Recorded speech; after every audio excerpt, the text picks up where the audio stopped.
Muy buenas a todos y a todas. Vamos en esta ocasión con un vídeo rapidito, picadito, de estos que ya tenemos alguno en el canal, en el que restauramos y arreglamos, o al menos intentamos dejarlo en mejores condiciones que antes.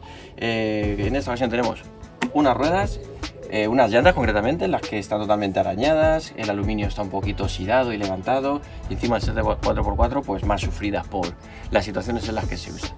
Así que vamos a mostrar en cada apartado del vídeo, en lo que es en cada parte, los materiales y lo necesario para que se haga una restauración pintando las spray, por lo que lo vamos a hacer relativamente todos en casa. Y sin más dilación, dentro intro y a por ellas.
Y hasta aquí llegamos con el montaje de la llanta delantera y la llanta trasera.